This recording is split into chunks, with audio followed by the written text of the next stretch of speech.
This conference will now be recorded. Hi, my name's Kim. Welcome all back to this evening. It's August 13th. I am from Des Moines, Iowa, having relapsing remitting, currently on Ocrevus, diagnosed in 2012. I will now give it to Mike. Mike, welcome, and please introduce yourself and let us know if you need time to speak tonight. And you were on mute.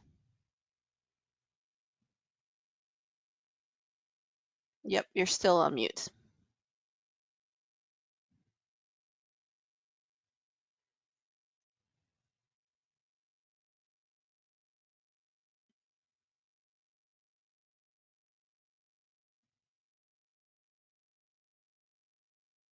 If you go to the little three dots in the upper right corner and click it, it should show you a choice to unmute of your picture, the little three dots of your picture.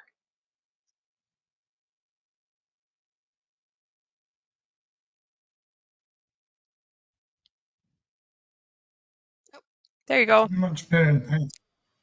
Good job. How are you, Kim? I'm doing well. It's good seeing you. Hi, Mike. Hi there. I don't have much to say tonight. Okay. I don't need Do- time. Okay. Did you I'm want to here to introduce listen. yourself? I'm Mike Pettypool from Tubac, Arizona. I've been on several drugs. I now have secondary progressive, so I'm not taking any drugs.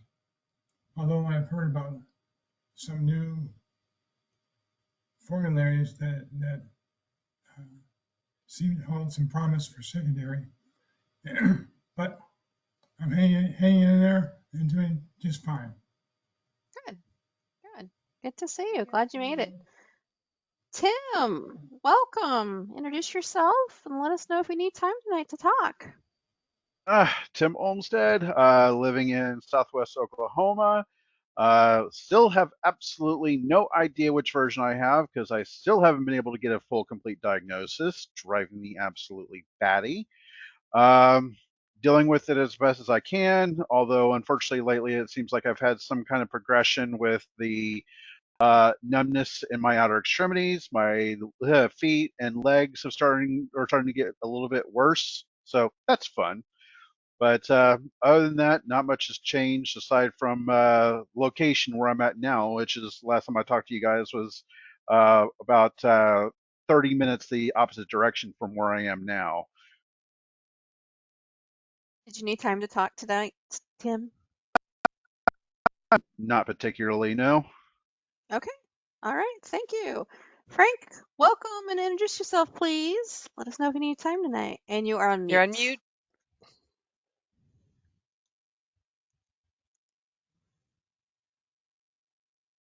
Okay, my name is Frank Austin. I am from Plainville, Kansas. I was diagnosed in 1997. I have secondary progressive MS, and I am on absolutely nothing. And I do have need a little bit of time tonight to talk about something interesting that's going on. Okay. Cool. Thank you. Louise, welcome. Introduce yourself and let us know if you need time tonight to talk. Hi, I'm Louise, and I'm from Cape Breton, Nova Scotia, in Canada. And I was diagnosed with relapsing remittance in 91, and I'm taking baclofen. And I think I'm not too sure that I would say that I'm relapsing remittance. I think things are progressing um, after 33 years. And I don't think I need any time tonight. Okay. Just Thanks, happy to Louise. be here. Glad you're here. John, welcome and introduce yourself and let us know if you need some time. Hi, I'm John. I'm from Big Rapids, Michigan. I was diagnosed in 2016 with relapse and remitting. I currently take Zeposia. Did I forget anything? Do you need You time need tonight? time. Oh, yeah, a little bit. Please and thank you. Thanks, John. Okay, Carmen, welcome. Introduce yourself. Let us know if you need Sorry, time. Kim, wasn't trying to take over your job. You're doing fantastic. I'm not going to be here in 2 weeks, so someone's got to take over. I'm Carmen from Canada, but I'm not the only Canadian now. Welcome, Louise. I'm representing the West Coast, not quite the coast, but I'm in British Columbia, so we're on completely opposite ends of the country, divided by, is it 4.5 hours, or what I time is think it it's for you? 4 hours. 4 hours, I think. Okay, so yeah, so it's 9:30 there for you? Quarter to 10 now. Yes. Yeah, yeah, Yeah. okay. Yeah. Anyway, I have primary progressive MS, and I was on Ocrevus. I've actually just started in a randomized control trial a month ago, so I don't know if I'm on this medication. I may just be on placebo, but it's a BTK inhibitor. It's a new medication that's being tried for MS. Previously has been used in cancer patients, according to Rick. So anyway, not feeling anything or having any changes or anything. People are asking me, do you feel anything?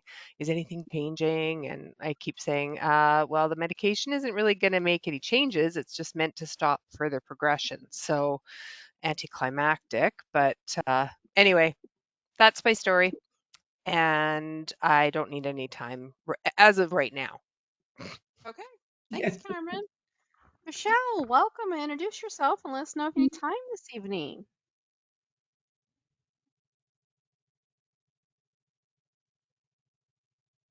Are you talking to me? Yeah. Are you, okay. I don't know if somebody else named Michelle had come on. I'm sorry. Nope, just Okay. you. Okay. My name is Michelle Jones. I was originally diagnosed with RRMS. They didn't have a name for it at the time. In 2005, 2006, I kind of self-diagnosed, uh, but it went into remission. I made wholesale changes to everything I took into my body, and it kind of just went away. I mean, actually, during that time, from the time I was diagnosed, I was playing flag football. I was doing things that normal people would normally do, having full mobility. And then all of a sudden, after I guess 10-year period of life-changing situations, difficulties, I guess, as we know, one of the top five things causes is stress. So I guess after my career-ending layoff, that probably did it. It brought out a remission in 2019.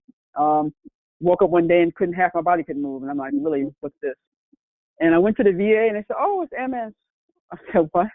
Because everybody thought that it had been like a misdiagnosis originally when I had the precursor was optic neuritis. Even my eye doctor said, oh, I don't believe you have MS. So all these people around me was like, oh, you don't have MS. That's a lie. They're lying. And it turns out, I guess it went to sleep for 17 years and then decided, hey, I'm back.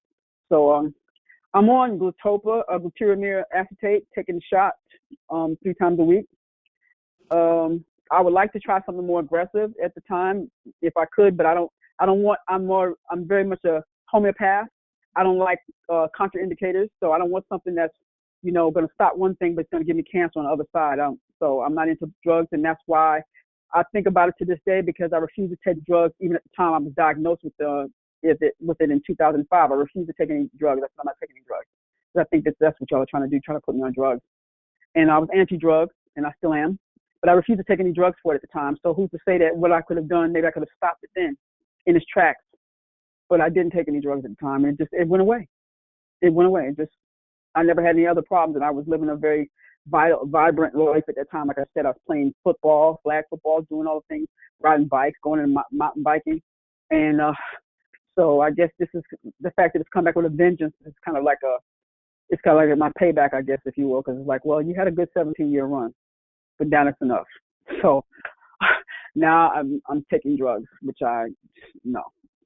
But I'm also doing some other things too, because the therapy I was on, I went through a rehab, physical therapy at the Shepherd Center, which was great. But now I want to continue it. So I'm looking into more things for myself because I like to take care of myself. I'm looking into. I'm already doing a cryotherapy because I read something. A Canadian. It was somebody in, I think that was UK, had reported about cryotherapy benefits for it. So I'm doing cryotherapy as well, cryo bath. And then I'm also looking into acupuncture because I just recently. So if anybody has any insight into that, because I'm trying to do everything I can to kind of like get this thing back, put it back into remission. Hopefully, just go away. My gait is better than it was. I got the Sabo braces. I got one now from the VA. I want to check it out and see how it works out. And if it does, I'll just go ahead and get me another one for my other leg. So like that, it's helping me. My gait has improved a lot. I walk with the cane, but it's only for balance. And like I said, I've gone through all of the different processes that I can at the Shepherd Center. So I need to work on my balance so I can feel a little bit more comfortable, because that's all it is. It's about discomfort. But that's the long and short of it. I'm about taking care of myself, which I felt like I did okay for 17 years without drugs. And then it came back. So the stressors of life, if you will, has brought it back. And I just don't know how you escape that here in the good old USA. How do you escape stress? Well, maybe some would say anywhere, but I know for one here. So how do you escape stress? That's the number one precursor for it, or the driver. So how do you get rid of that? I'm basically a homeless vet. I have a house. I'm housed in some friend's house, but friction can sometimes make things kind of go different ways. I just want to be in my own space again, and on my own whatever, and deal with the situation on my own, because it's hard for people to see me coming from where I was and in the state I was in, to see me the way I'm at right now. It's very difficult for people close to me. They don't know how to take it. And I'm like, well, I'm the person with the disease. What about how I feel? But that's, people. There you go. That's my story. I'm sorry for being so verbose. There you go.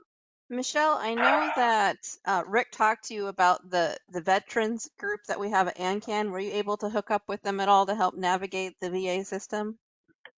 Yeah, I did hook up with them, and I think I missed the first, sitting for it, but I got to the next one. I have the dates plugged into my calendar, so now I know which ones I know to be prepared for it. I think I had already had an appointment that day. Maybe it was like rehab, I don't know, but I just missed it. But I know, like I said, I got the next one scheduled in like 8:30, I think, at night. So I think it's gonna be like a Thursday. So Okay. I've already got it plugged into my calendar. So thank you very much. Okay, I just wanted to make sure, because I know he brought that up to you the first time you visited. So Yes. Okay, and then did you Yeah. need time tonight to talk? Oh no, like I thought that was the talk. I'm just trying to Oh, rule everything out. okay, you're I'm fine. sorry. I thought that's You're what good. that was. I'm sorry. You're good. Okay. All right, All we're gonna right. go to the last. We're gonna go to the last but not least, Louis. Welcome and introduce yourself, please. Hi, uh, I'm Louis. I have relapsing remitting. Was diagnosed in November of 2021, and I'm on Ocrevus, and I live in San Antonio, Texas. And yeah, I don't need any time, just kind of hanging out. Yeah, All right, thank you, Louis. yeah, We'll yeah. pop it over to Frank here and see what his interesting stuff was. I am getting myself a puppy tomorrow, Oh, yay, yay. and it it is a purebred Scottish Terrier, and he's only costing me $200. And I mean, you can't get a purebred dog for $200 anymore. But it's kind of an interesting situation. He's a black Scotty dog, but he's got red highlights in his hair. And that is an acceptable variation to the Scotty dog and still get an AKC registration. It's strange. Is the other color more like in their beard? No, it's primarily on the side of his face and on Okay, around, excellent. but it's totally normal. I mean, for the dog, Frank, but how it's old is your puppy? How old is the puppy? 6 months old. 6 months? Yeah, Yeah, it's a good age to get a dog, yeah. yeah, and the breeder has a doggy door, and he's trained to go out the doggy door by his parents, not by the breeder, but he follows his parents out through the doggy door to do his business outside. So I'm Well, interested to see how that's going to work out. It's going to Have be you had fun. this kind of dog before, Frank? I have had 2 West Highland White Terriers, and 1 Scotty dog before. So it's not unusual. They're smart dogs. So Hmm. How big not did they get? about 15 pounds. Oh, Like they're how little. high? Oh, they're probably 8 to 12 inches high. Oh They're, yeah, they're okay. small dogs.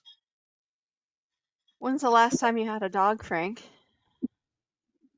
Oh, it's been uh, probably 15 years. Wow. Do you have a name for Have the you new got guy any yet? names? Yeah. Well, because of the red hair, I'm going with Rusty. Okay. Uh, Perfect. We'll And look when forward to seeing just Rusty next time. He'll be here. I We'll Sorry. think I see you. wanted to say what. We'll Oh, see okay. you. that is such a lifestyle change when you go from like no dog to 1 dog. It is so different. I've had dogs before, so it's not a big deal. I know, but every dog is different. Like my Odin, he likes to wake up between 4 a.m. and 5:30 every day. Like it gets old. He Hey, my always girl, wakes up super. my girlfriend's dog comes over and he wakes up at 5 o'clock in the morning. So when Hopefully I he'll sleep in for you. babysit him, so Well, I that's can ha- good. I can handle it. Well, Louise, what were you congratulations. trying to say, Louise? I think I was trying to say the same thing, the same question you asked. Like, what is it that you asked? I forget what I was going to ask. The Oh, When? name. just if you'd had that, the The name. name. Yeah, I guess what I was going to ask is when exactly are you going to get the dog? Tomorrow morning at 8 o'clock. Okay. And so Oh, we'll meet Rusty next time you're on. Oh sure, oh sure. Cool. Will you be able to sleep tonight? Or are you just gonna be so excited that you can't sleep because you're getting a new puppy? I'm a big boy. Come on, give me a break. I think we've had discussion of sleep issues, and if I remember correctly, Frank has 0 issues sleeping, if I remember. I close my eyes, I go to sleep.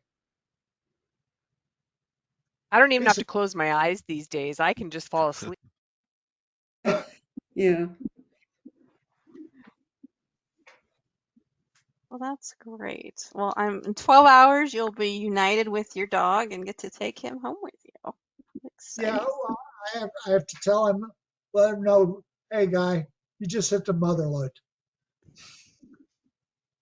Mm.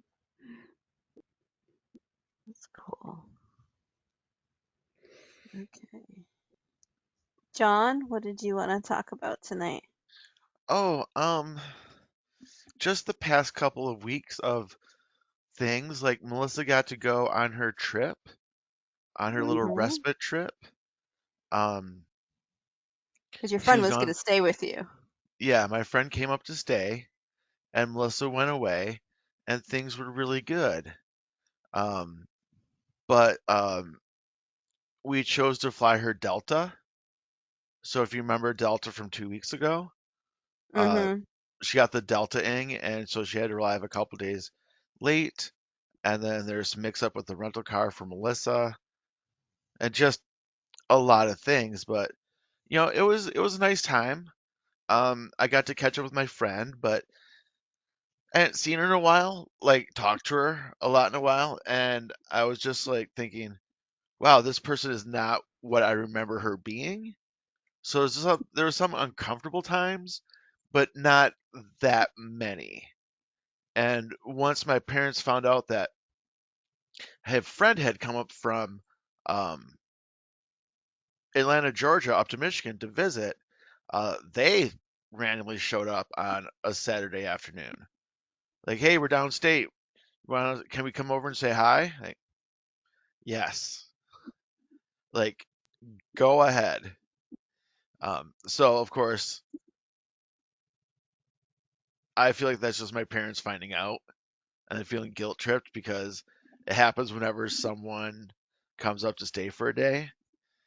But that's all right. So, um, the UTI is gone, Hey. Good. right? But the painful Awesome. the pain for the like 2 weeks ago, it was a kidney stone. And oh man, did I pass that MFer all by myself? I'm a champion. Mhm. Ouch, that hurt. Um, so so I recovered from that, and Melissa got back from her trip, and then we got COVID. So Oh, finished wow. up the UTI, had a kidney stone, and then had COVID. Well, hopefully that's your 3 and done. Now, You look while I pretty was good right now, so I'm just saying, like, you've been through hell and oh back, but you seem yeah. pretty good tonight. Wow. So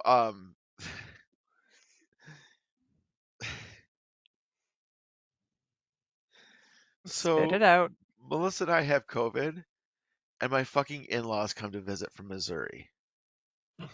Jeez. Okay.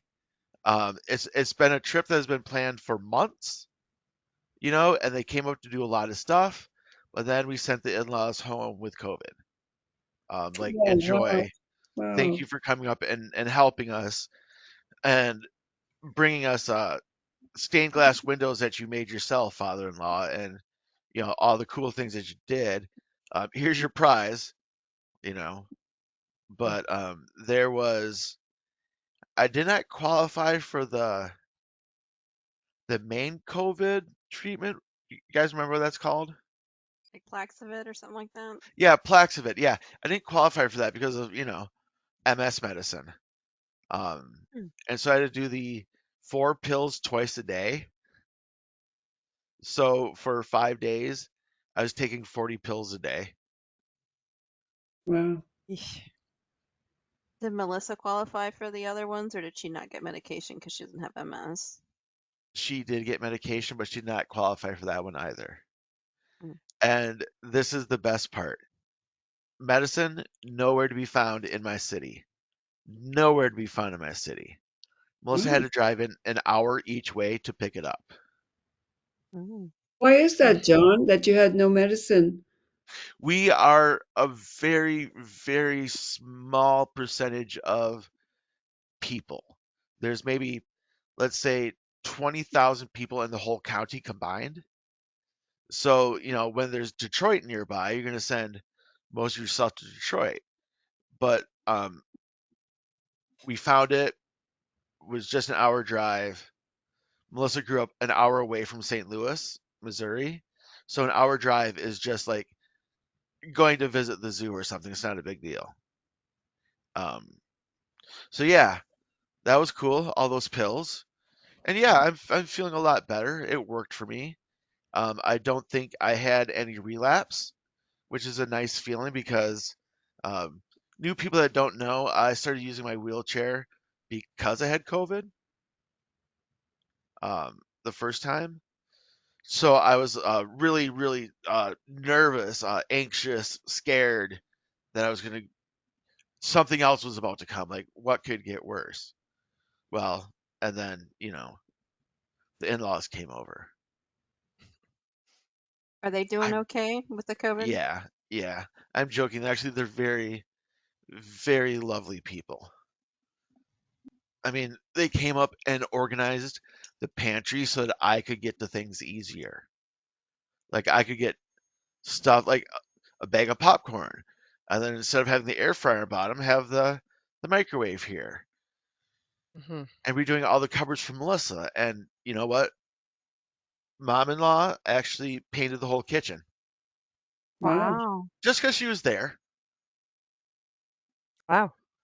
Dad put a trellis around the deck, keep the dogs out from going under. And then he made we talked about a couple projects for me. So it was a good time. I just felt bad because, well, I felt bad.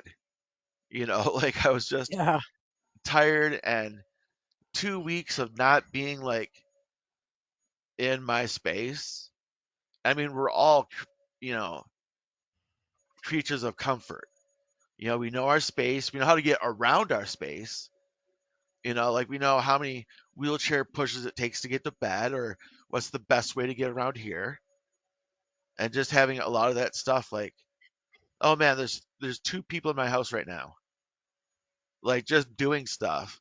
Well, I'm trying to have my normal day of, blogging or whatever I do all day. We're back Well, to plus you normal. just got back there. Like you've just figured out your new way of being in your place, right, John? Yeah, yeah, yeah. How long have you been back in your newly improved space? Mm, Couple weeks? Month? like 6 weeks. Mhm. Yeah, Yeah. yeah, So like you just figure it out and then you've got yeah, two extra yeah, people. And with the yeah, chair, like I can speak for myself, having a chair now. Andreas doesn't even want me in the kitchen when I'm like he doesn't even want me anywhere near. He doesn't trust me. Not that I'm a yeah. bad driver, but he just wants me nowhere near. So I'm like, okay, then I'll go sit down. You can take care of dinner. But anyway, Right. it is hard. Like when you're trying to move around, when my sister comes over with my nephews, I'm constantly like watching for little feet because, like there's the Yeah. two little wheels in the front, the two in the back. They're kind of back there. You forget about them, back into stuff, back into people. And Anyway. kids are spastic, so they're always running around, like Mhm. getting underfoot. Like my Mhm. small miniature Yorkie Matilda, or even the world's largest Chihuahua Cal. They both get underfeet all the time, and yeah, and then even having more people that don't really know your schedule. It's like, hey, we'll be there at 7 a.m. Like I won't be. Like I my ride doesn't arrive till like 10, and they're very gracious about that. Not sawing anything in the hallway. And I totally get what you're saying.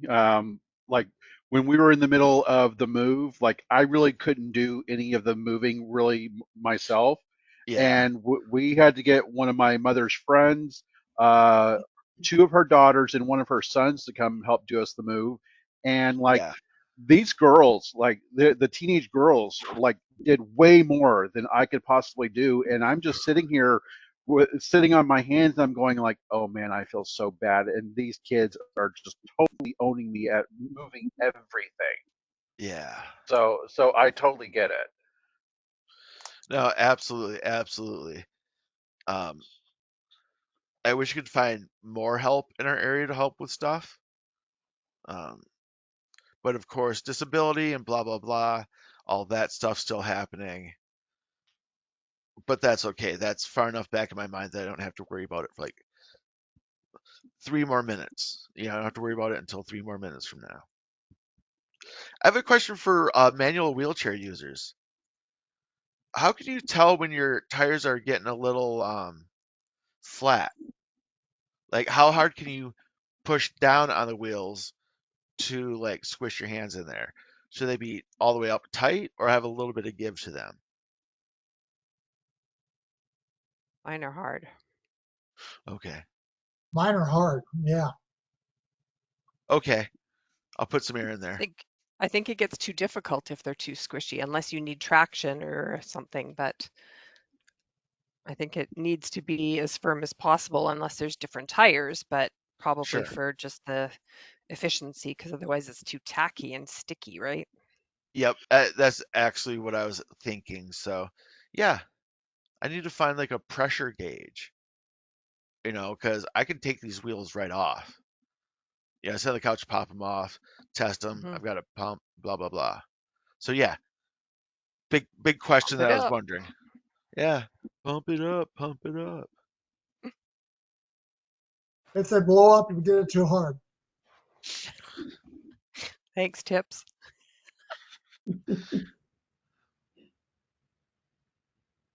I mean, that's true for a lot of things. If it's too full, it'll blow up. True story. Yeah, that's me after a night out at the Italian restaurant. There's there's a movie, it's a Monty Python movie, and there's this man and he's just eating so much food. So much food, like in a restaurant. And he's getting bigger and bigger, and it's getting kind of grosser and grosser. And then he says he has to stop. And the waiter says, "How about one wafer thin mint? Just one wafer thin mint."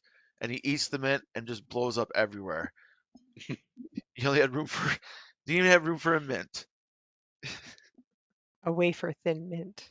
A wafer thin mint. Let's I go haven't seen ahead and that one. introduce Christy since she's made it into the chat. Welcome, Christy. Introduce yourself and let us know if you need time tonight. Um, mm, no, I'll just weigh in as time goes. I might actually give me about a minute of time. That's about it. Um, Okay. it's quick. So my name's Christy. I live in Brighton, Colorado. Um, was diagnosed with MS in 2003. I have, I am currently on Ocrevus and I have secondary progressive. And yeah, like I said, just like a minute of time tonight. Go ahead. I just wanted to hold on. Let me turn on my camera so you guys can see my facial expressions. I just wanted to give myself some props. Sorry, I was late today because I had physical therapy and it took me a minute to get upstairs and then get situated in bed. Anyway, in my physical therapy today, I took 4 big steps on my own um, because my swelling has gone down immensely Oh, good. after my procedures. So it made me happy to know that I could take 4 steps, and that's the first, like, left foot over foot step I've taken since last year. So, yay, props. Well That's about all. done. Yeah, I told you it'd be like a minute of my time. Can I So, just ask Hey, you that's what a kind big of accomplishment. procedures? Uh-huh. go ahead, Carmen. Can I ask you what kind of procedures you had that helped with your swelling, or is it unrelated? Well, it is kind of related, but not to the fullest. As I've mentioned before, I have lymphedema, but it was a whole bunch of issues where the blood was pooling in the bottom of my foot, and the doctors thought it was due to a wound, the wound that I still have on my leg. Excuse me. Um, and come to find out, I was hospitalized again for 4 days. I told the doctors, I said, this needs to get figured out before I get discharged. And so I had a ultrasound and a CAT scan, and they found that my veins were not pumping the blood back up to my heart. So the arterial veins were pushing the blood down, but my venous veins were not pumping it fully back up to my heart. So it was settling in my foot. So I had to have it's called a venous ablation. So basically, your large venous vein is called the grand saphenous. So they went in and they cauterized that vein. John's facial expression, sorry, I can't help it. Um, and it's not as bad as it sounds, but basically they were stopping the blood from trying to push back up that vein. Well, I went for follow up. They uh, found a few, like 4 more veins that needed attention, and what they did is they inserted foam in those 4 little veins so it wouldn't. It's called a foam something or other. Don't ask me what it's called. But um, that also prevents the blood from going up those veins. So how it's explained to me is that you're going one way on a freeway, and you have, so basically if it's going up, then what was happening is that there was blood somehow thinking leaking in, and it was like if there's two or more cars going against traffic, it was causing that to happen. So closing those off has reduced my swelling as much, not as much as it should, but yeah, so those were my procedures. It Okay, was thanks for nothing sharing. invasive. It was, I was awake the entire time, and I was good to go as soon as they were done with the procedure. I had no I'm just so downtime. happy it's been like had good results and enabled you to get more active or get moving a little bit. That's awesome. Yeah. Yeah, my foot doesn't feel like cement. Well, Christy, So, do you ever have like a lymphedema massage? no, but I have the lymphedema pumps. Okay, kind of the same thing. Yeah. Yeah. So, and I haven't been able to wear the lymphedema pump on my right leg because of the wound. Okay. So, My friend that came to visit complained about how bad my lymphedema was. Like complained about it. And then she started like doing a massage before bed. And it's so weird that you can feel like things popping. Stuff moves by. Um, but my feet look better. that's Um, good. so I so I didn't know if you had any kind of a chance or an option to do that because it helps circulation. You know, Well, that's like what like inpatient occupational therapy, that's what they're trained in. yep, yep. I've had it So, OT done before. yeah, but I don't have OT.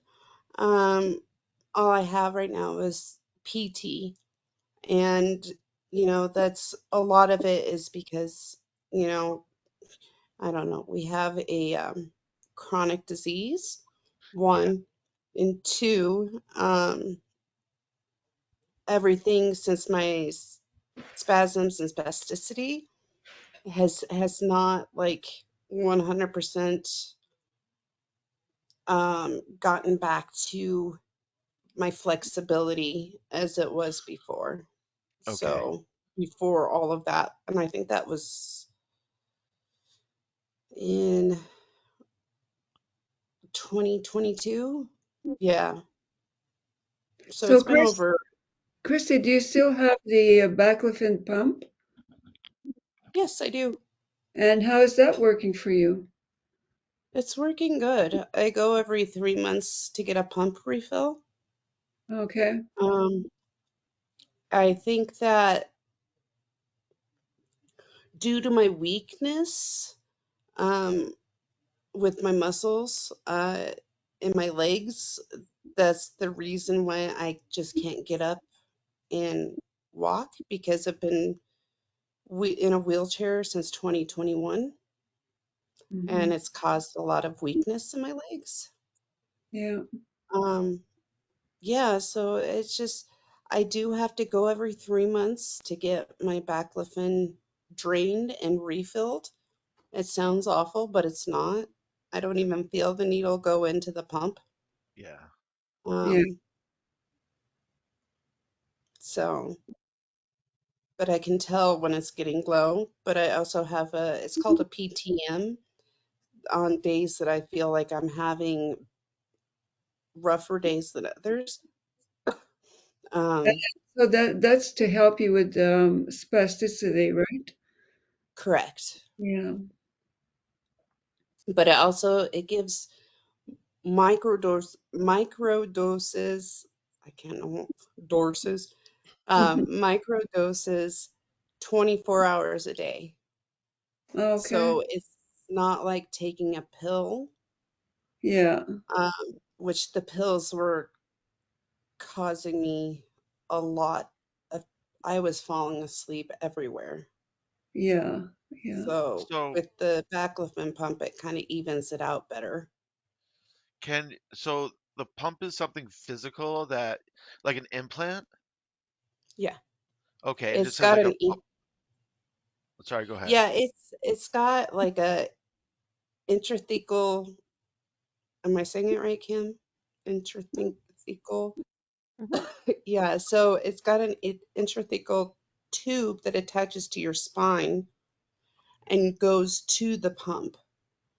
And then the pump is the one that microdoses through the intrathecal tube to your spine, and then that disperses to your body. So it's like a direct kind of like intravenous, if you were to take baclofen intravenously, Okay. but you don't you don't get it administered or anything. It just constantly runs 24/7. It does those little micro doses. Do you is that something that is like a concern when it comes to MRIs? No, Okay. basically what it does is that the model that I have and is normally placed because it's not just baclofen that they use these pumps for, it's like pain meds and stuff like Okay. that. Um, but the one that I have, when I have to go in for an MRI, it shuts down. Like the magnetic pulses will shut it down during the time of the MRI. But as soon as you're done, give it's usually about they say 10 to 15 minutes after you're done with your MRI, it kicks back on again. So it just knows, I guess. I don't know. It just shuts down and knows and kicks back on when it's no longer sensing a magnetic pull. That's so nuts. I don't mean like in a gross or anything way. Like that's nuts. Right. Like it's got to be difficult wrapping your mind around it for the first what, 5 years you have it or whatever. You know what I mean? Like, how is it to like for you to really accept that as something new? You know what? You don't really think about it. You really don't. Like it's like right here. The pump itself is right in my stomach. Okay. So it's not like anything I have to worry about on my back end. Okay. The the the intrathecal tubing went all the way, it goes all the way to the front side of you. So I know it's like it's there. Yeah. It's not, but after like I would say after about a month of having it, I forgot that it was even there. Do you know how big it is? Yeah, it's probably about yay big. Yeah. Like compared to It's a like a pack of cigarettes for me. Smaller? I think that's a good reference. Cool.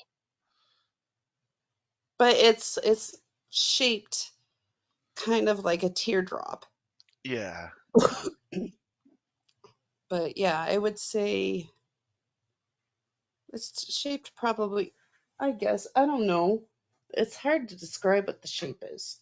Ask to bring the next So, one home. huh?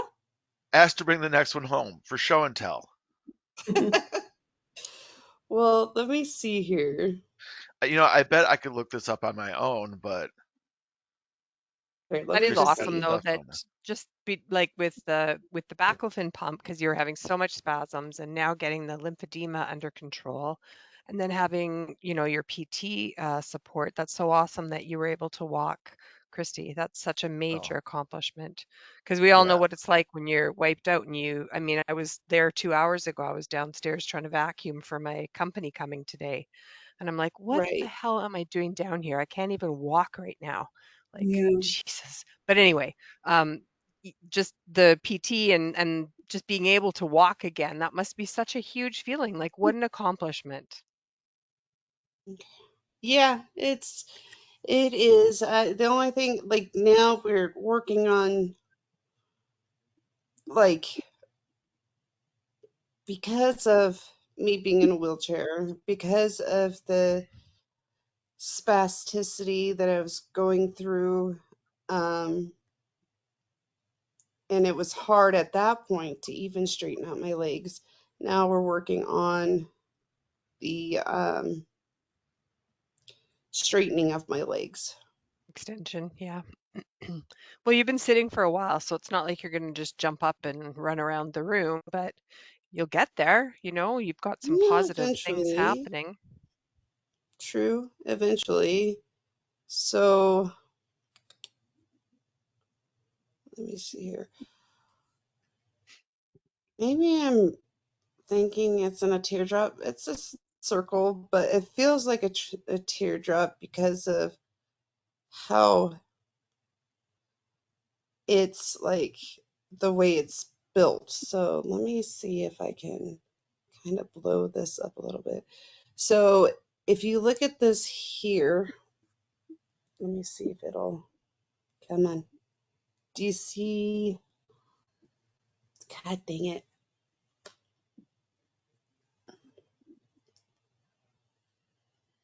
Why? Okay. Now the screen's just whiting out on you. It looks like there's like a looks like a tooth style, like a tooth outline, a black, and yeah, when you bring it up closer. Yeah, right there. Yeah. So, oh, there we go. Oh, There There we we go. oh, there. go. Hmm. You Yeah. see that? How I think it's like a teardrop, but I think it's just part of the way that they secure it.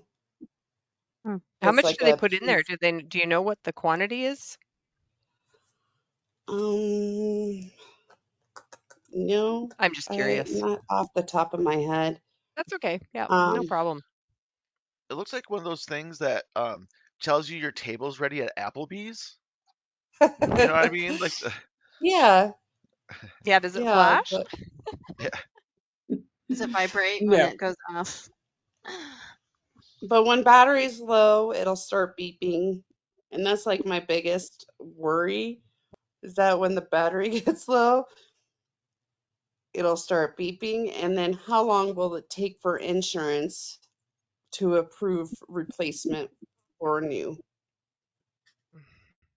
well, Um, I didn't want to sleep tonight anyways.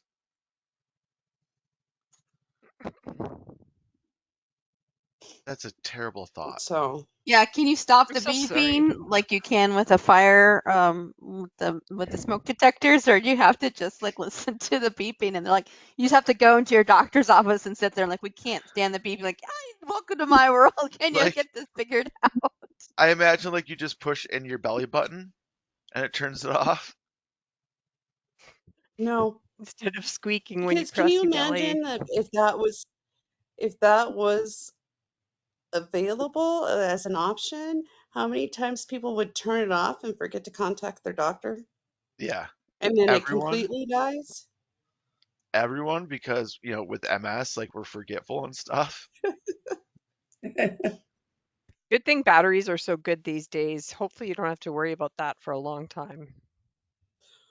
Well, I from what he told me when he first implanted it, he said the battery life on this should last 4 to 5 years.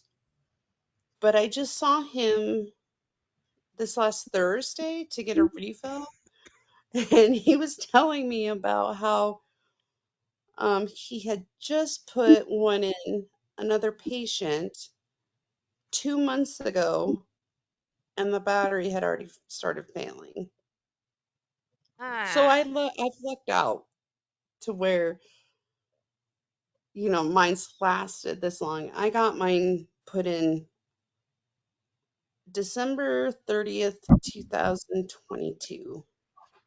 So I'm coming up on 2 years. wow. I remember that just like it was this last year. I know, time's just flying by. Hmm.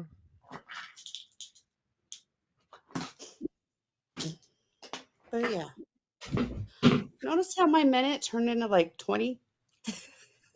Well, it's because we Okay. peppered you with It questions. happens. True, true. I hadn't said So that actually, procedure word.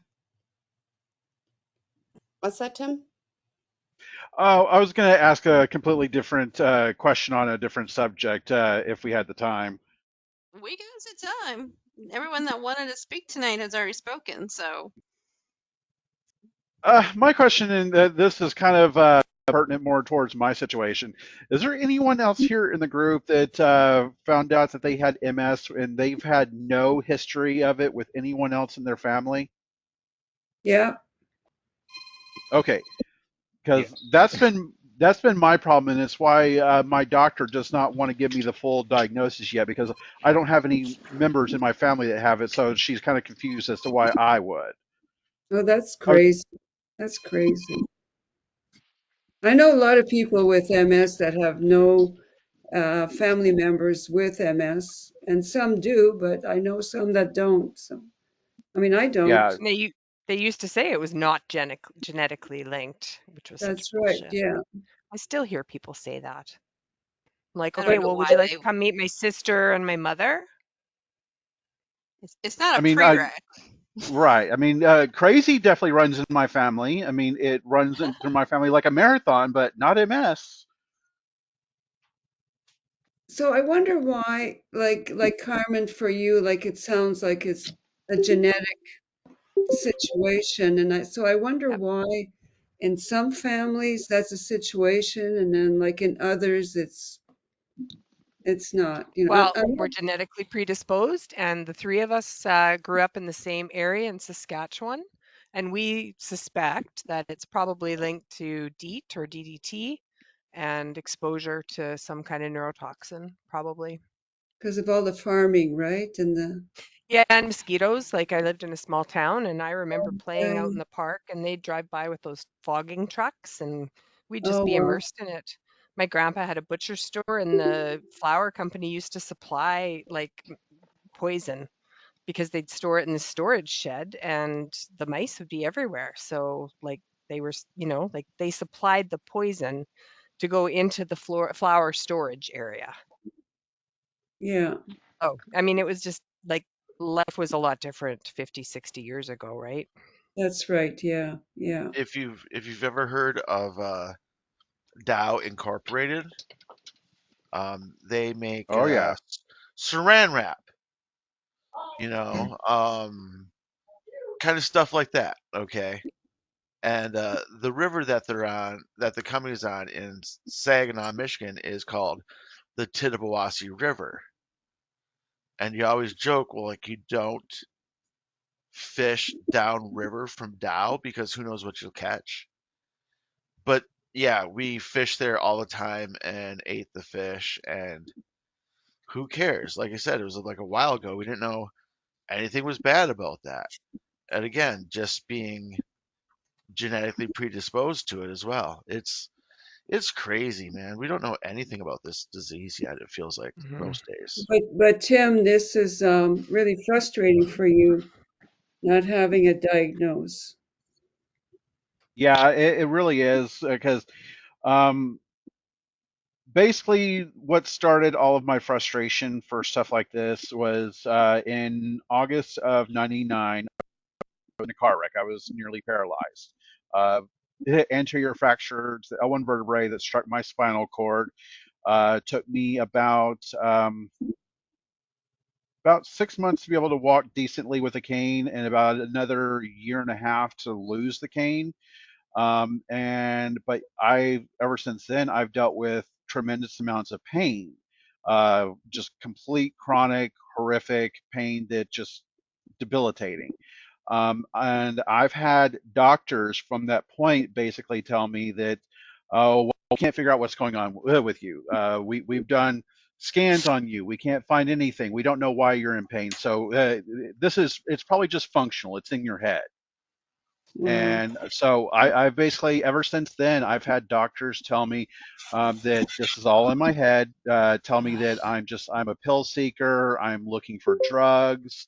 And so anytime I go through the problem that I'm going through right now with, where no one can give me an answer. It just feels like it's like a complete replay of that whole scenario for me.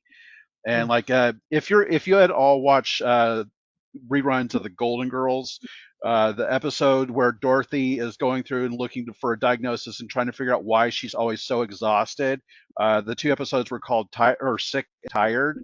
I had gone and watched, or gone and got a set of MRIs on my back yet again, and came home, turned on some TV, and that was the first thing that was on was those two episodes. And I'm like, I'm her. That's me right now. And I mean, I literally just started bawling because I'm so sick and tired of people telling me of, oh, well, you don't have anything. It's in your head. Even though, like with the whole MS, I've got the MRIs to prove I've got the lesions on my brain, my left occipital lobe, and the middle of the left hemisphere of my brain. And yet they will not give me any kind of diagnosis at all because they just say that they have too many questions. So they're not telling me exactly what I have. Can you go somewhere else for a diagnosis, Tim?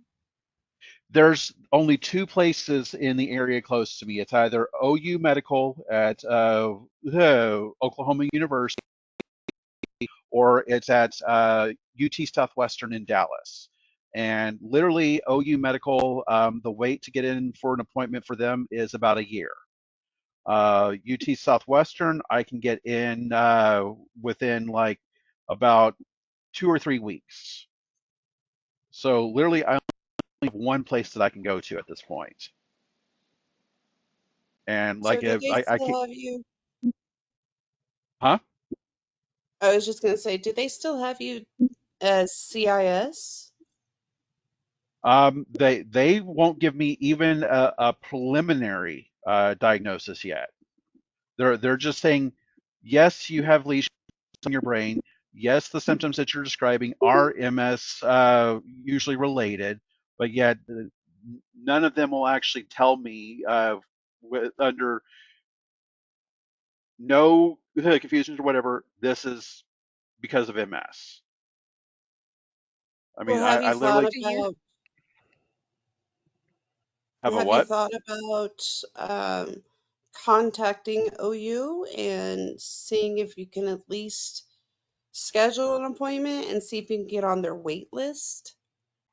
The last time that I talked to them, when I talked to them back in September of last year, that's when I was told that the wait list was a year.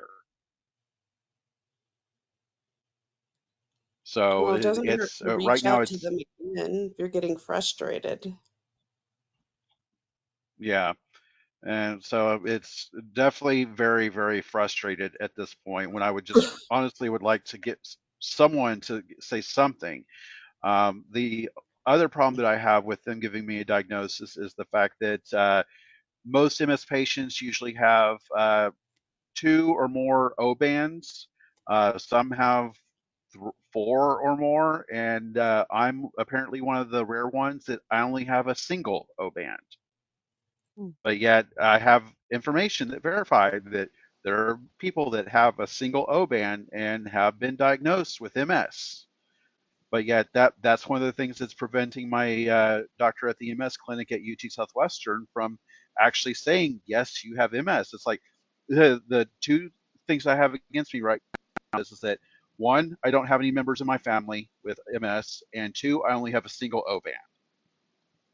Well, are there any neurologists near you?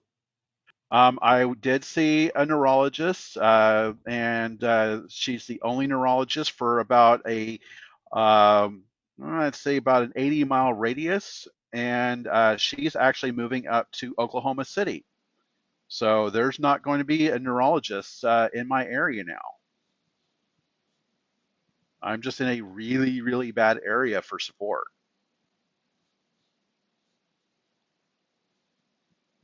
So without a Yeah. diagnosis, you can't get on any medication then either, right?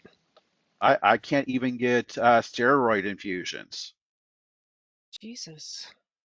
So Man. are you in the UT, you're at the UT system?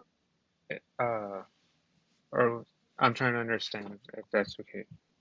So, well, you said you're from San Antonio, so you're probably thinking of like University of Texas Yeah, yeah. out of Austin. No, UT Southwestern is a set of hospitals and so on that are not actually related with University of Texas. Gotcha. Okay. Oh, okay. And UT Southwestern is based in Dallas. If you ever been in Dallas, they're right over off of pretty much like 35 and Inwood area. And they've got a huge, huge, huge complex up there, and some of the best doctors that I've ever been to for various things. But Hmm. they're the ones that's kind of unfortunately stringing me along at this point and Dang. not giving me the diagnosis.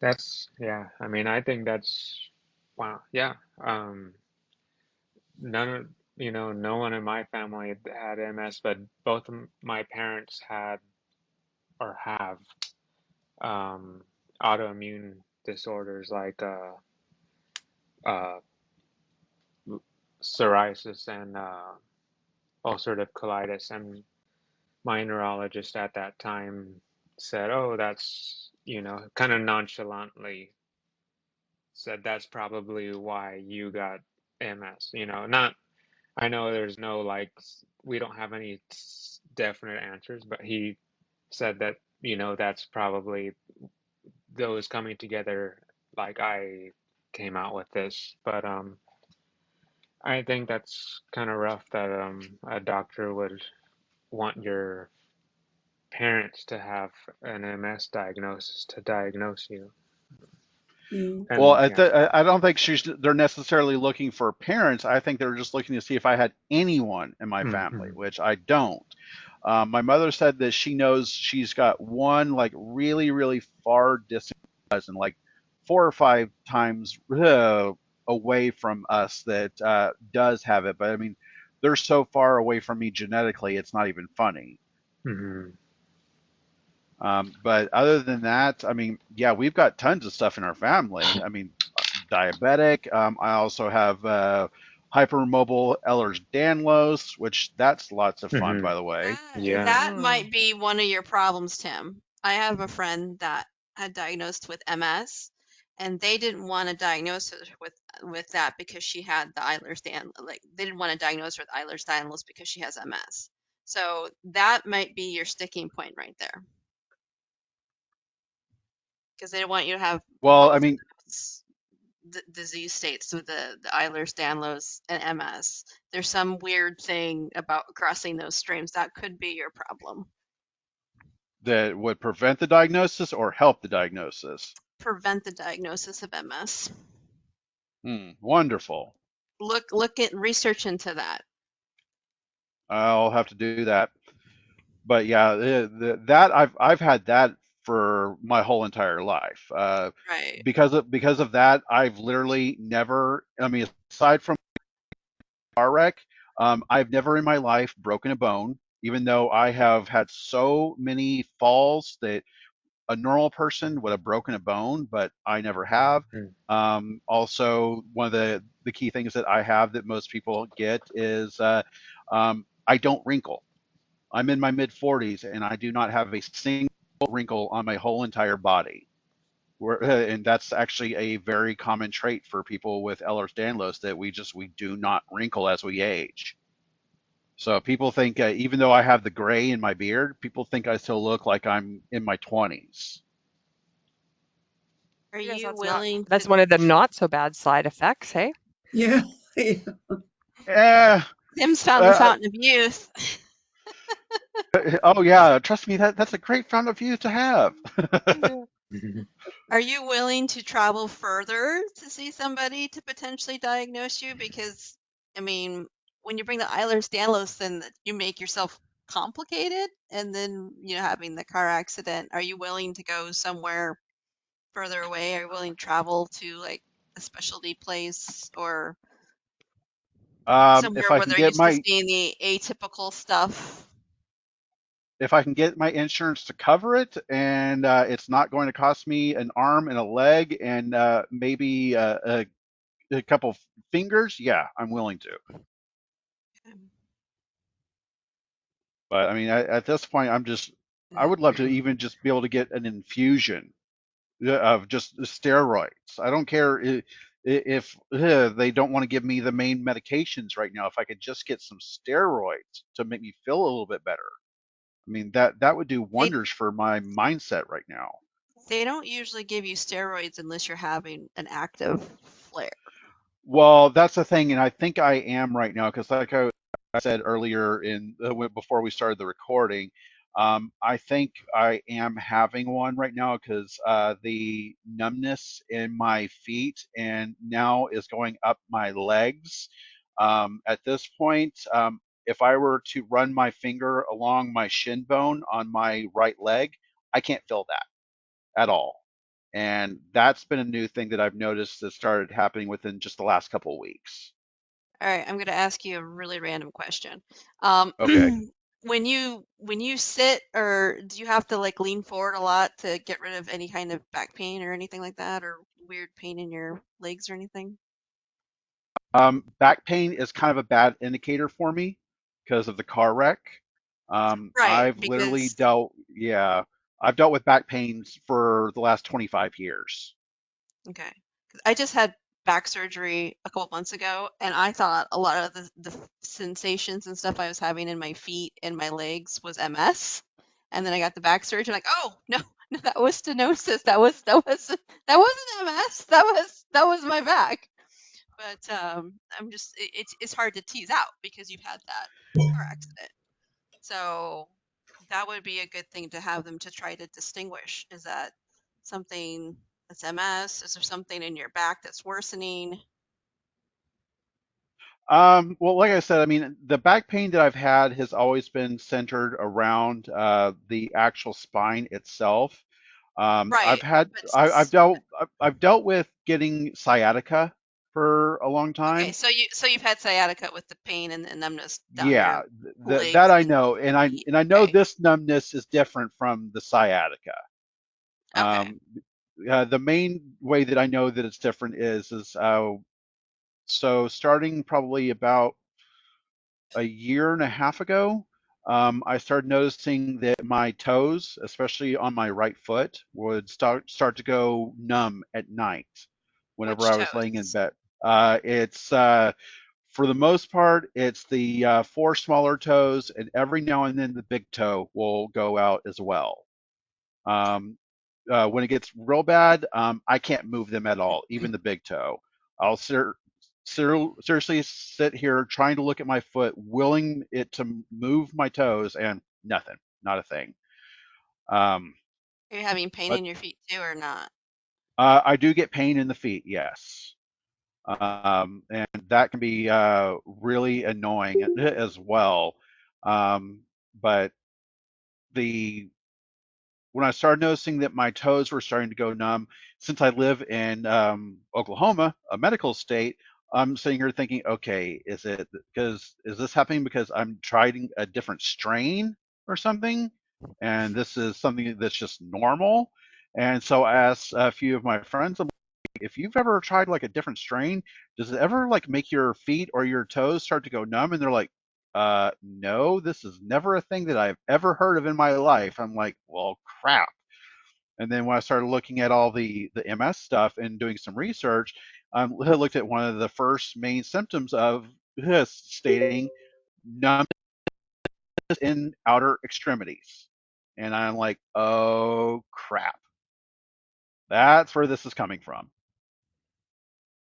And I've had more people, even my neurologist or the at the MS clinic in Dallas, confirm that that's pretty much where that's coming from. But yet she still won't give me a full diagnosis. So frustrating. I would go to another person. Is she an MS specialist that you have been seeing? She is an MS specialist at the MS and neurology clinic at UT Southwestern in Dallas. Hmm. I think it sounds like you need a second opinion Or third. or third. Yeah, I'm thinking so. When My when I first when I first went to a neurologist, he was an MS specialist. He looked at me like I was crazy in the head, and it was all in my head. So, um,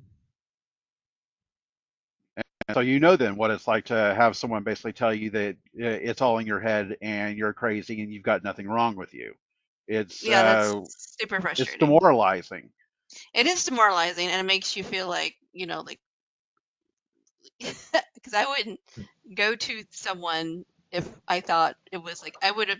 I'm one of those people that if it was in my head, I would admit it's like in my head. And I actually did have after my back surgery, I didn't sleep for a week. So actually, I got hypomanic and I had delusions until they gave me medication to put me out for the night. And I woke up, oh yeah, that was wrong. But I had delusions for part of a day, which was very fascinating.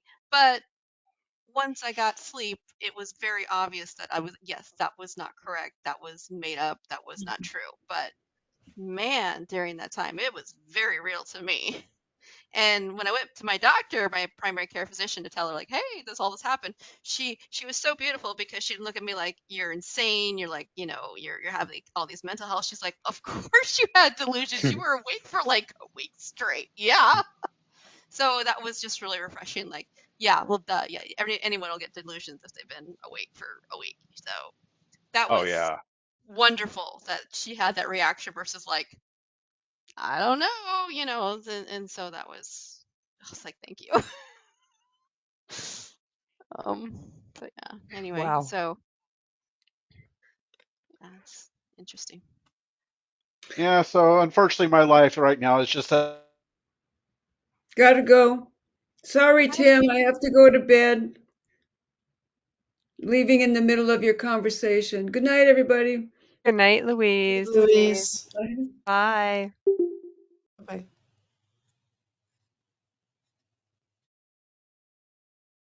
Tim, what do you think? Like, do you think you have relapsing remitting, or do you think you have primary, or what are your thoughts? Or do you have any? Tim has left the building. He was on an older laptop tonight, so he might be having Hmm. some technical issues. That's why his Yeah. camera's not on tonight. Looks like he's trying to talk, but it's not coming through. No, we can't hear you, Tim.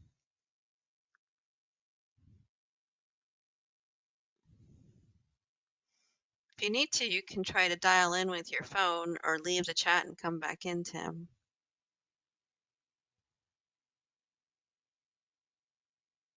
Kim, you're doing well, recovering from your surgery and everything. I haven't seen you since. Oh, amazing. So on Friday last week, the Iowa State Fair started. So my husband and I went there for 3 hours. I haven't been to the fair in a while. And 4 days before my surgery in May, I went to, it was called Celebration, where it was this big Asian festival.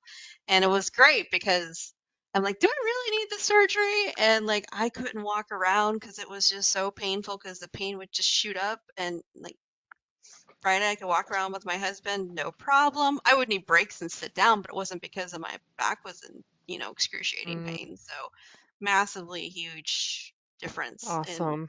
in the lower back pain. So backstory of my back.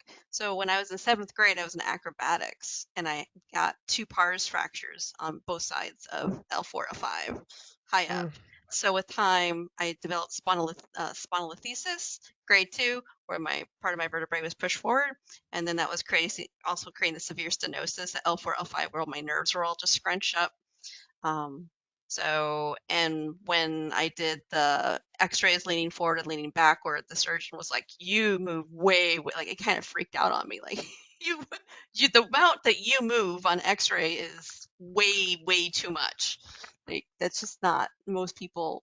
So it freaked him out. So it's like, we have to stabilize you. There's no way to fix this without stabilizing mm, you. So then they fused L3, L4, L5 together, and then they did the decompression of the nerves between L4 and L5. So um, during after surgery, I call MS was like my superhero power because my lower back and my butt and my hips and everything, my upper thighs got super numb, and it didn't bother me at all because I'm so used to numbness that it was just like no big deal to me. So what would probably create someone really stressed out and like couldn't sleep. I'm dealing with numbness for decades, so Yeah, not a yeah. big deal.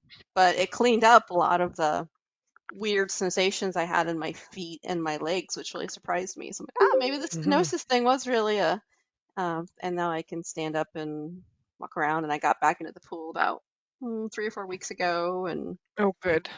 and that's been awesome. But yeah, it's been a game changer for me. There's certain things I still won't do, like I won't walk my 72-pound dog in case he like jerks and stuff. And I have a follow-up appointment in 2 days, and they'll do X-rays, and they'll hopefully say, "Yeah, you're fused." I'm like, "Okay, well, what do I need to do so this doesn't happen again?"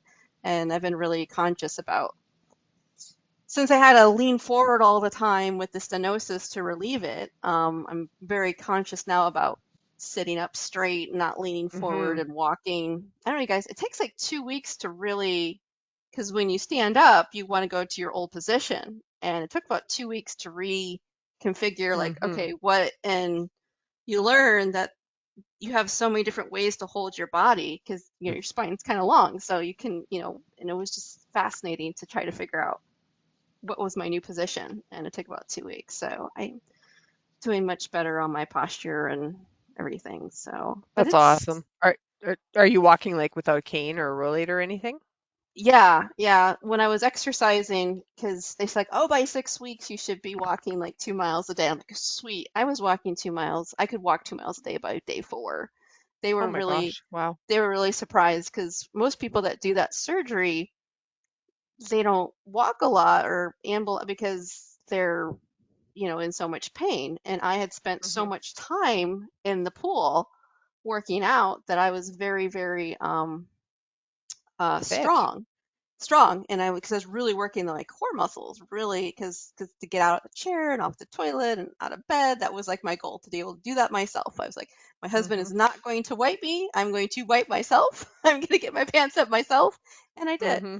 Uh, but so yeah, the night of the surgery, after the surgery, and they take me to go walk around the floor.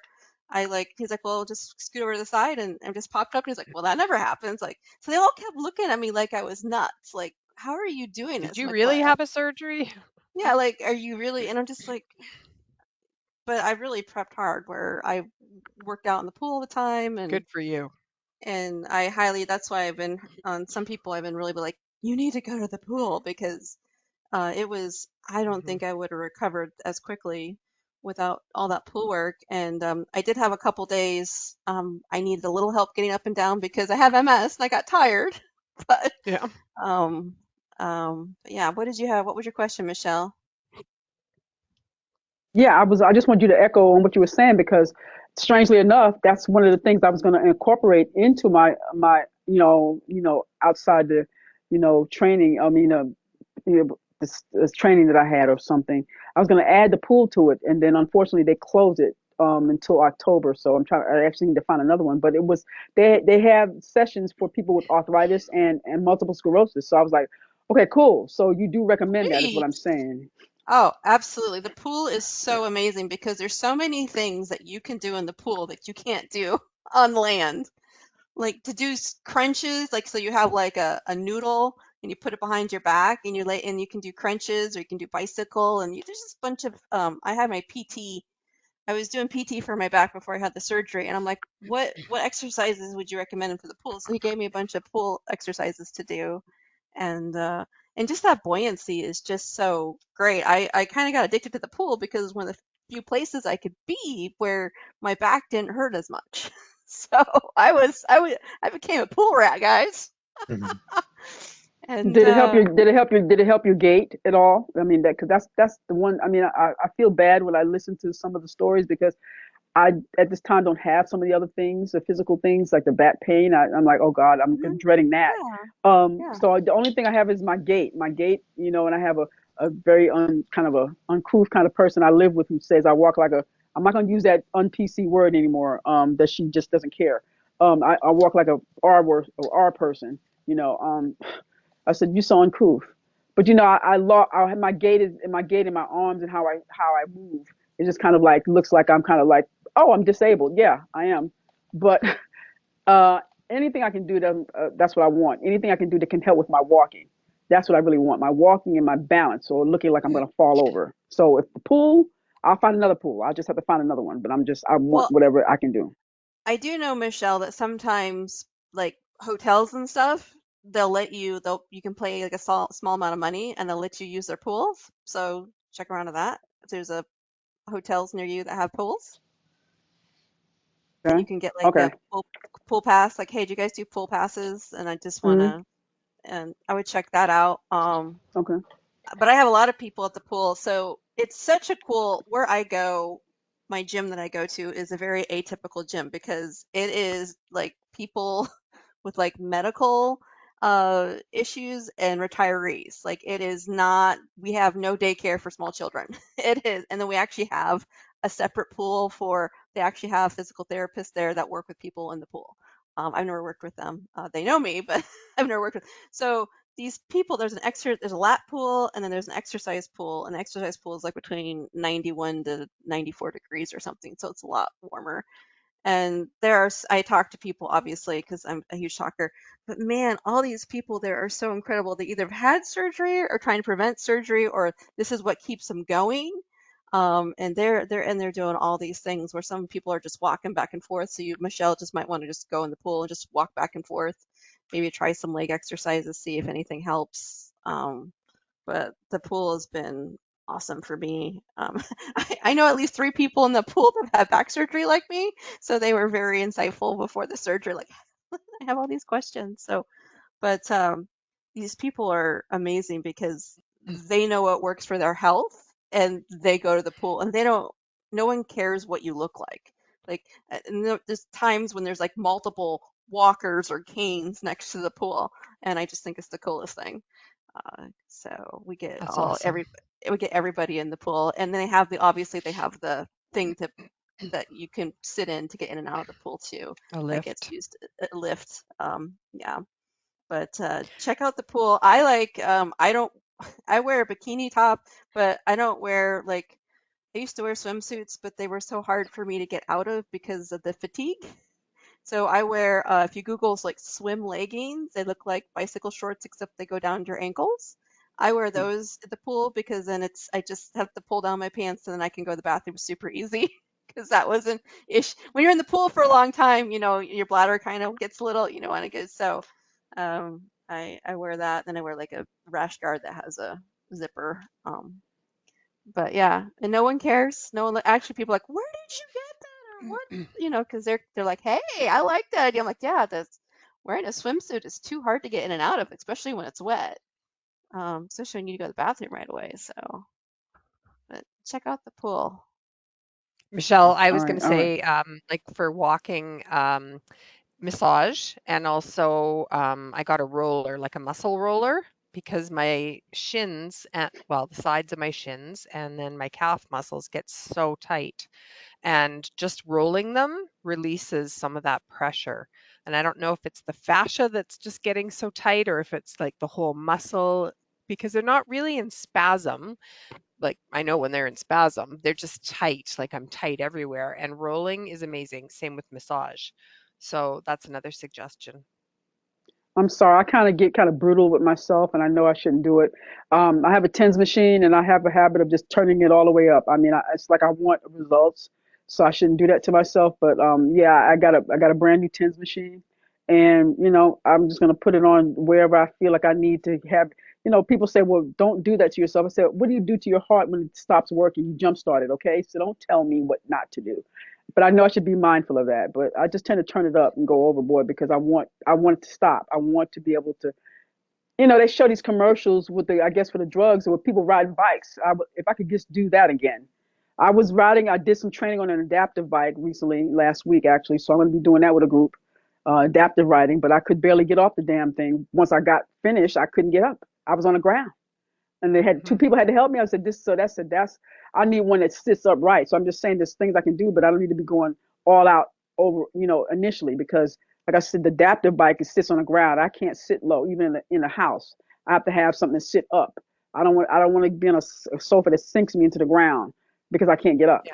So I'll Yeah. have to get my cane. Have to have my cane next to me, and that's just not practical. So yeah, I'm just looking for alternatives. So, but thank you very much. I'll look into all of that. Thank you. But Michelle, take it easy on I the had to do the tens. same thing. Like I actually had to put spacers under the posts of my bed to push it up 3 inches because it was just getting difficult just to get out of my bed. So I Mhm. get you on that. Okay. All right. Thank you. I sleep with a But pillow under my Michelle, back. Yes, ma'am. don't overdo it on the tens because you're just putting your muscles into more spasm. They're already tight. Don't make yourself hurt. That's not going to really help you, hun. I thought they would do I thought it would have the opposite effect. I guess. I mean, I I guess don't in my know. desperation, I think it might just. fatigue you more, Michelle, if you're Hmm. overdoing it. I kind of think of like when I try to exercise. So I got onto last week. I went onto the elliptical machine for the first time, and I only Mhm. was on it for 5 minutes. And I'm like, oh my God, I am so winded. This is terrible. And I was telling my physical Mhm. therapist, she's like, yeah, when I had my knee surgery, man, I was just so, out of, I was like, oh, okay, that's right. I had surgery. I got to give myself a little break. I can't be. So yeah, just ease into it. There's no Hmm. reason to go. I know that sometimes, especially Frustration. yeah, frustration or just like even your back channel, like being in the military, was like you gotta go like hard right now, and it's just like Go hard or go no, Exactly. home. go hard, go hard. Yeah. And you Go just have to hard, go kind of home.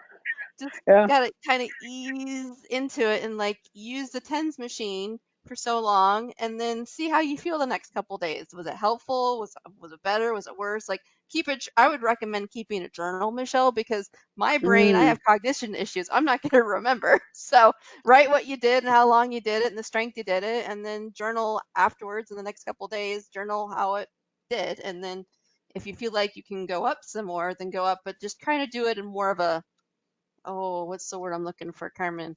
Just Graduated. Moderation. yeah, but we're Moderation. just kind of doing it like Incrementally. yeah, you're doing like an experiment. You're experimenting on yourself and versus like, oh, Mm. 10's the best, so I'm gonna crank it to 10. Like, take it easy. You take it easy on yourself. And I don't want you to like, Carmen said where you're maybe wearing out your muscles or you're causing more problems with it because you went so intense. And you might not need all that intensity. You might find that 4.5 is amazing not for so many minutes. Like you might Hmm. find your sweet spot somewhere else. But you gotta experiment on both the level Hmm. and the duration Mhm. of it Mhm. to Well, find out what those works two, for you. that day on the adaptive bike did it because I hadn't been on a bike in a while, out and Mhm. outside, I mean, recumbent. And when I came back, my thighs, I mean, my legs were, I mean, they were messed. I was Mm. sore. I was sore, and I didn't go that far. I mean, for a biker, I said, oh my God, and I said, I can't believe that, but I could barely. I won't say I could barely Hmm. walk, but it was just sore to walk. It was sore to walk, and I said, that's not for me.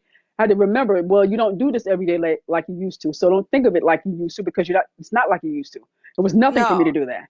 Yeah, so I'm yeah, thinking yeah, back, oh, when I would go in the mountains, oh, that's not the same thing. I got a yeah. mountain bike and a road bike sitting in the garage that I can't get on because I can't swing my leg over. I'm very pissed about that, We all so. think we're still in our early 20s when it comes to doing new stuff. We all think that we can just hit the ground. I mean, Hmm. I was able after my surgery. I We have these off-road bike trails and up and down these Mm-hmm. hills. I love to Yeah. walk, and I Mm. used walking poles, which were great, but um, I wasn't used to walking. I was doing flat walking in a mall. I wasn't doing it where I'm constantly, my foot's slanted or up and down. And my God, Mm. my calves hurt for like 3 days. Wow. And then Wow. it's just like, okay, so maybe Hmm. I overdid a little because I did it, and the next day was kind of sore. So I did it, went out again the next day. And so doing it 2 days in a row, my calves didn't really like that. Didn't really like that that much. Mm. Dude. Draw back a little bit. So this weekend, last weekend, because we had really wonderful, cooler weather here and it was dry. The second day, I didn't do the crazy, blue. I did like the greens, and I didn't go as steep and crazy and stuff. And I did okay, but Mm. I had to work up to that, Michelle. I didn't just go off the. You learn to listen to Oh. your body. I think that's the thing that's really important that I've learned too, is you listen to your Hmm. body, Michelle, because your body will say yes or no, or like you need to. So you know, hone that intuition and listen to your body, and don't be like, come on, because like I feel like you have that military part of you where they're like, go, you have to keep pushing through everything, you know? And Hmm. Yeah. MS, like you're just like, nah, you gotta cut it off because if you don't cut it off now, the next 5 days are gonna suck, you know? like So sitting around like I did for the next couple of days. I sat around, but I know that the regular group is coming up. And I've coordinated with them. They only do it once a month for, I guess, a reason. The military group, the veterans group, does it twice a month. So there you go. So we have to do things twice as much as anybody else. The regular yeah. group once a month. We do it twice a month. So okay, okay. So, yeah, I'm gonna look at that and see about it because I'm getting ready to go on it again. But after these 2 days and the soreness, I have to just, try to, like you said, be mindful of that and just don't go as far. Don't do as long as I did, like 2 hour and a half of riding up and down the road. Ugh. Oh my God. Mm. Yeah. Yeah, I went on an Don't do old bike that. trail. I went on an old bike trail that's very, very popular in Atlanta called the Silver Common. There was a bunch of people out there. So my trainer, the person that was helping me, kind of like we had to move over a lot, and there was a lot of adjusting, but because it's a very crowded, bike spot. So at the time I went, so hopefully it'll be less people there, I guess. So, It was but probably thank you lots very of fun much. though, hey? It is. I mean, it took me. I love bike riding. Like I said, I got two bikes that I can't ride, and I'm loath to kind Yeah. of like And sell them that's the stuff. because I'm just, I want to get back on them. Just if I can swing my leg I over, know. if I can swing my leg over and deal with the balance issue, I'm gonna ride my bikes. I mean, God, So just this There is are Rick. go ahead. Michelle, yes, Michelle, sir. this is Rick. So Hmm. I've had, over the last 6 years, I've had two new hips. And I've had a lot of Wow. issues with being able to get my leg over the crossbar. Yes. And now I finally figured out a really good way to do it, and it works, okay? Which Mm-hmm. is I lower, I'm standing by the side of the bike. Say I'm Mm-hmm. standing on the right side of the bike. I Mm-hmm. hold the left handle, the left hand, the handlebar on the left side, and Mm-hmm. I lower the bike down almost like to the ground, and Mm-hmm. then I sort of swing my leg over, Mm-hmm. and because I don't have to lift my leg very high, and then I can Mm-hmm. lift the bike up. It works. Okay. Okay. Can you imagine? Can you picture what I'm doing? So Um. instead of Yeah. standing by the bike and swinging your leg high up over the bar and down, Mm-hmm. you just lower that crossbar, and you'll find you can sort of swing your leg over, put your foot down, and then lift the bike up. Okay. Okay.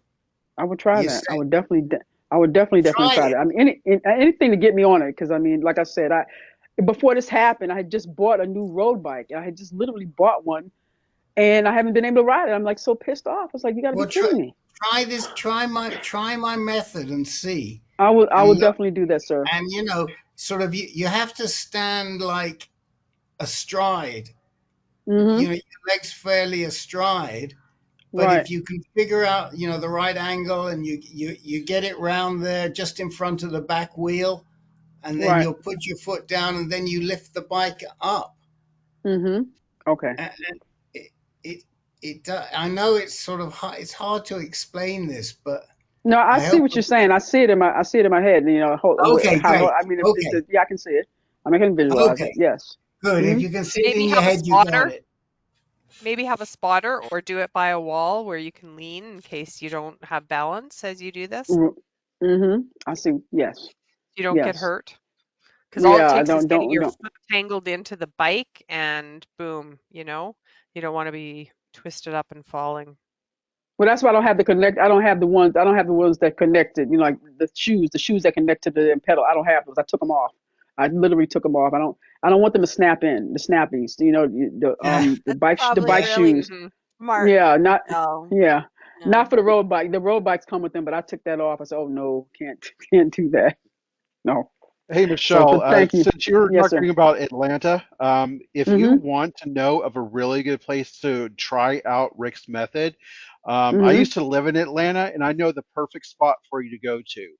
Okay. Do you know where Huff Road is? I know I heard the road before, Huff Road, but I'm trying to think where it is now. I know where it is. I know It, of it.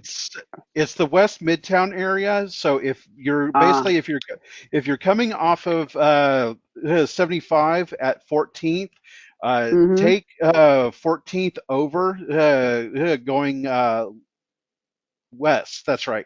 And mhm. then you'll go right on Howell Mill, and then Huff Road starts right there at Howell Mill, and then just Yes, go yes. down. And there is a road down there called Lake Ellsworth, and Mhm, yes.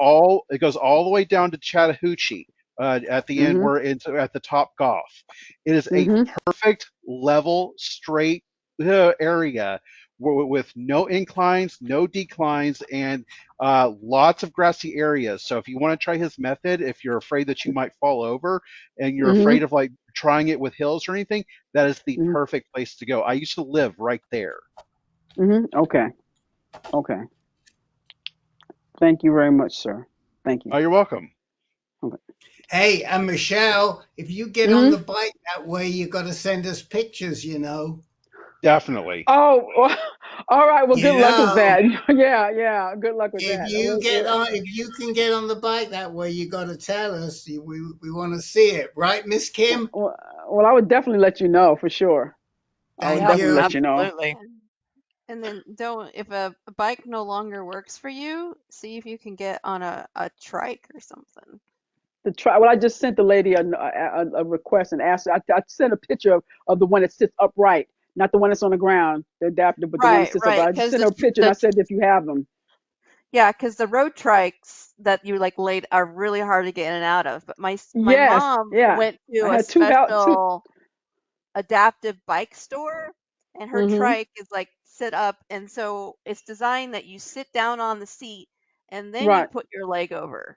Exactly. And I that's the and picture of the one I sent her, the lady, the yeah, coordinator. and then Yeah. it had the option of adding what do you call it? A motor to it, so it'd be an e-bike. Mm-hmm. Um, so They have a bunch of them in the trailer. They have a bunch of different ones in the trailer. So yeah, I just see sent if her an they email can and said, hey, if they hook have you up one, I with said you one. have one like I said you have one like this. I sent her the picture. There's a woman sitting upright. It's adaptive, but it sits upright. I said you have one like this because that would be great. So for the next session, so I'll say, hey, that would be better because that getting on the ground thing did. I had to have two gentlemen help me. I was like, my God, this is Mhm. ridiculous. This is I've ridiculous. gotten in and out of those trikes for fun. The with the racing trikes or what you want to call normal trikes that people, Uh, and those are not easy to get in and out of. They are not designed for people um with disabilities or any The kind one of the was the one mobility that's on the issues. ground. Yeah, the ones on the ground. The Yeah, ones that yeah, almost yeah. No, they're not. They're really not. they're I not. had my cane. Mm-mm. I had my cane, but I had left my cane in the car because I was like, oh, I can walk this. I walk, and then the trailer was so far away from the bike shop. The bike shop they told us to meet at. I'm like, are you kidding me? I had to walk, and I walked. So then trying to get in this thing and get out. I had to have a gentleman, a nice guy, walk me back to my car because it was that messed up. I was like that sore. So yeah, You I were was played stay out away from before that. you even started. Yeah, yeah, and get back to my car. And he went to my car to get the cane for me because I was like, this is not cool. This is not cool. And we're talking about not Yeah. even half a mile, not even half a couple, you know. So yeah, we're not gonna do that again. So thank you guys. Thank you so much. Good luck, Michelle. I Great. gotta Thank you, go, ma'am. guys. Thank you too. All right. Well, we're gonna see you Later, guys in Carmen. two We'll see you in two weeks. weeks. You August betcha. Um, 27th. It'll Kim, be in the question. afternoon. Yeah. The afternoon one. What time of the day does that one happen? I think it's 1:30 Eastern Yep. time. Yep. Oh, darn. Okay. I'm starting a new schedule for work, and I'm getting out at 2:30 Central. So yeah, that's going to be before I get out. Mm, bummer. 2:30 Anyway, bye, Central. guys. Good All right. night. Y'all have a good night, everyone. Night. Good night. Good night. Send me the list, Miss Kim, please. Oh, well, Frank was working on it, but I think he's Oh, gonna send. okay. He All left right. early. Good night. I'll Bye. add the bikes. What I'll do is I can add. I'll see where Frank stops, and I'll try and remember and add the bikes. Yeah, because we talked about like pool and bikes, and then gosh, Oh, that's right. Pool and bikes. and then Okay. we had some other good. Oh, we talked. Tim had the questions about family and diagnosis, and Yes. we had a lot of Pool, when they were bikes. talking about the baclofen pump, and we were all over that. We had a lot of different subjects to Well, cover tonight. he'll get the baclofen pump, but since he left, I got pool, I got bikes, and what else? Was he We're here talking on with about the family stuff? diagnosis issues. Tim was talking about.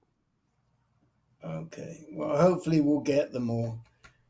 And I found a new way. There's a transcript on GoToMeeting, so Oh, I can go through the transcript very quickly and just pick oh, up I topics on wonder if that. that came out with the beta with the captioning.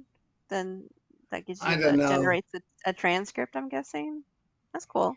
There's been a transcript there for a while, but I've never used it. But we did a training today for a couple of guys, and I